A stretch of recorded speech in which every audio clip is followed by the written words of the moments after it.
Hello guys, good evening. Welcome back to my YouTube channel. I hope you all are doing great. I am also fine. So आज का जो मेरा topic है वो रहने वाला है OOS एंड OOT के ऊपर कि OOS और OOT का क्या रोल होता है हमारी QC लैब में। हमारा जितना भी हम अपना कोई प्रोडक्ट बना रहे हैं अपनी फार्मा कंपनी में, जब हम उसकी सैम्पलिंग करते हैं, जब वो सैंपल हमारी टेस्टिंग के लिए जाता है तो उस पर हमारा OOS और OOT का मतलब क्या होता है उसमें, ये मैं आज आपको इस टॉपिक में क्लियर करूंगी। तो चलो स्टार्ट करते हैं। OOS देखो, तो ये जो OOS होता है, OOS का मतलब क्या होता है। OOS ये बोल रहा है it is defined as those result of in process और फिनिश्ड प्रोडक्ट टेस्टिंग। जब आपका कोई सैंपल ग्रेनुलेशन से, कंप्रेशन से, कोटिंग से और यहाँ तक कि जब तक आपका प्रोडक्ट फिनिश प्रोडक्ट हो जाता है, मीन्स कि आपकी टैबलेट बनके तैयार हो गई और उसकी पैकिंग हो गई। जब उसकी पैकिंग हो जाती है तो उस टाइम भी हमारा जो सैंपल है जाता है, ग्रेनुलेशन से सैंपल जाएगा, कंप्रेशन से सैंपल जाएगा QC लैब में, कोटिंग से जाएगा और जब प्रोडक्ट तैयार हो जाएगा तब सैंपल जाएगा QC लैब में। हमने सैंपल दे दिया, उसके बाद उसकी टेस्टिंग होगी। टेस्टिंग में आपका जो रिजल्ट है वो आउट ऑफ लिमिट आ रहा है, लिमिट में आ रहा है, उसको हम बोलते हैं OOS और OOT। ठीक है, अब बात करेंगे OOS के ऊपर। तो OOS आपकी QC लैब में बात करेंगे QC लैब में आपका OOS का क्या रोल है। अब बात करेंगे लेबोरेटरी में, मीन्स कि QC लैब में। QC लैब में क्या क्या प्रॉब्लम आ सकती है। देखो, टेस्टिंग एरर। जब आपका टेस्टिंग एरर किसी भी, जैसे आप कोई सैंपल गया, उस टाइम आपका जो टेस्ट है उस टेस्ट में कोई एरर आ रहा है तो उसको बोलेंगे टेस्टिंग एरर, जिसकी वजह से क्या होगा, आउट ऑफ स्पेसिफिकेशन आपका रिजल्ट जाएगा। इंस्ट्रूमेंट फेलियर, अगर आपका जो इंस्ट्रूमेंट है वो फेल है, वो प्रॉपरली वर्क नहीं कर पा रहा है, उसका जो वर्किंग क्राइटेरिया है वो उस लिमिट से बाहर है, मतलब उसका इट मीन्स कि क्या है, आपका इंस्ट्रूमेंट फेलियर है उसमें, तो वहाँ भी क्या होगा, आउट ऑफ स्पेसिफिकेशन आपका रिजल्ट जाएगा। अगर बात करेंगे प्रोसेस रिलेटेड, तो प्रोसेस रिलेटेड में इसका मतलब हुआ कि जब आपका कोई प्रोडक्ट है, आपका कोई बैच आपके ग्रेनुलेशन एरिया में चल रहा है, कंप्रेशन एरिया में चल रहा है, कोटिंग में चल रहा है, तो क्या होगा, उस दौरान अगर कोई भी प्रॉब्लम आपके बैच में आ रही है, आपके प्रोडक्ट में आ रही है, उसको बोलेंगे मैन्युफैक्चरिंग एरर। उस टाइम क्या हो सकता है, उस टाइम भी आपका जो रिजल्ट है आउट ऑफ स्पेसिफिकेशन, क्योंकि आपकी मैन्युफैक्चरिंग में कोई प्रॉब्लम है, आपके टैबलेट में हो जाता है, आपका API ऐड कम ज़्यादा हो जाता है ना, API एक्सिपेंट्स का जो एडिशन होते हैं वो कम ज़्यादा क्वान्टिटी में जा रही है, या कोई ऑपरेटर एरर है, आपका जो ऑपरेटर होते हैं वो एजुकेटेड ना हो, क्योंकि वो इक्विपमेंट को अच्छे से चलाना नहीं जानते हैं, उस टाइम भी आपकी आउट ऑफ स्पेसिफिकेशन रिजल्ट जा सकता है। क्यों? क्योंकि वो एजुकेटेड ही नहीं होंगे। इसलिए बोलते हैं कि जो ऑपरेटर्स होते हैं, जो मैन पावर होती है, उसको भी टाइमली हमें ट्रेनिंग देना ज़रूरी होती है। अब बात करेंगे इक्विपमेंट फेलियर की।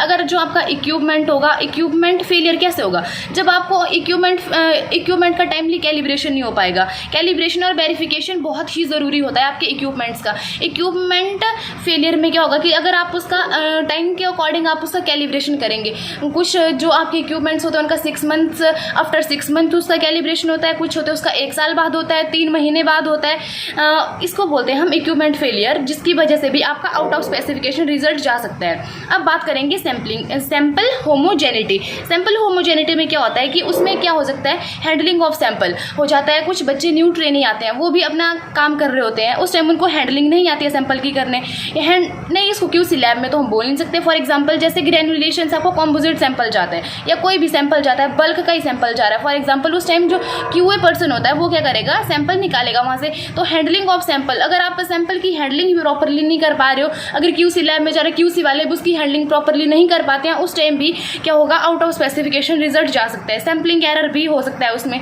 तो ये होता है आपका आउट ऑफ स्पेसिफिकेशन में। अब मैं आपको बताऊंगी कि US FDA गाइडलाइंस के अकॉर्डिंग ये जो आपका OOS है, इसको कितने कैटेगरीज में डिवाइड किया हुआ है। तो US FDA गाइडलाइंस के अकॉर्डिंग आपको जो OOS है उसको 2 कैटेगरीज में डिवाइडेड किया हुआ है। तो एक first is your phase 1 and second is your phase 2।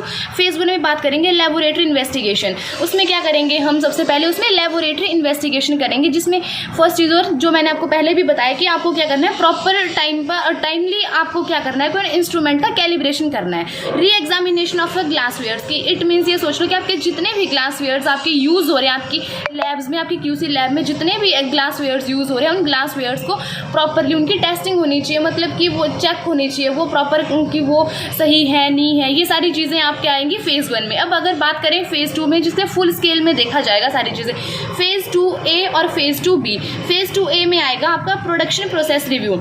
इसमें क्या करोगे, आपके प्रोडक्शन प्रोसेस, इट मीन्स कि आपका कोई बैच है वो आपके ग्रेनुलेशन एरिया में चल रहा है, कंप्रेशन में चल रहा है, कोटिंग में चल रहा है, उस टाइम उस प्रोसेस प्रोसेस को क्या करना है, रिव्यू करना है। जैसे हमारा जो QA पर्सन होता है उसका काम क्या होता है, रिव्यू करना, वेरीफाई करना। वैसे प्रोडक्शन जो प्रोसेस है उसको रिव्यू करना है। All department involve in manufacturing, जितने भी डिपार्टमेंट्स हैं सारे डिपार्टमेंट का रोल बहुत ही इंपॉर्टेंट है। आपके जब भी इस आपके फेज़ 2A में बताया गया है कि जितने भी डिपार्टमेंट प्रोडक्शन के सपोर्टिंग डिपार्टमेंट हैं वो सारे डिपार्टमेंट्स का इसमें मैन्युफैक्चरिंग में रोल होना बहुत ज़रूरी है। अगर बात करें फेज़ 2B की तो उसमें रीटेस्टिंग, रीसैम्पलिंग, ये मैंने आपको पहले भी बता दिया है, अच्छे से आपको क्लियर हो चुका होगा। अब मैं आपको एक एग्जाम्पल दूंगी OOS का, जिससे आपको ये चीज़ बहुत ही क्लियरली समझ आ जाएगी। अब मैं आपको एग्जांपल दूंगी OOS का। तो OOS में क्या होगा, फॉर एग्जांपल आपने क्या किया कि पैरासीटामोल 500 mg की कोई एक टैबलेट ली, ठीक है। वो टैबलेट क्या गई आपके उसका आपने सैंपल लिया और उसको भेज दिया अपनी QC लैब में टेस्टिंग के लिए गई। जब उन्होंने वहाँ देखा जो उसका स्पेक था, जो उसकी लिमिट थी वो थी 95 to 100% उसका रिजल्ट आना चाहिए था, इस लिमिट के अंदर आपका रिजल्ट आना चाहिए था। बट आपने जब एनालिसिस की, आप चाहे उसकी स्टेबिलिटी टेस्टिंग करो, HPLC, UV, जो करना है, मतलब जो भी टेस्टिंग उसकी हो रही है, आई डोंट नो, कोई भी टेस्टिंग हो सकती है उसमें, तो फाइनल रिजल्ट जो उसका आ रहा है वो आ रहा है आपका 94.4, 94.5। इट मीन्स कि क्या हो रहा है, वो इस लिमिट के अंदर नहीं आ रहा है, तो वो क्या हुआ, आउट ऑफ स्पेसिफिकेशन हुआ।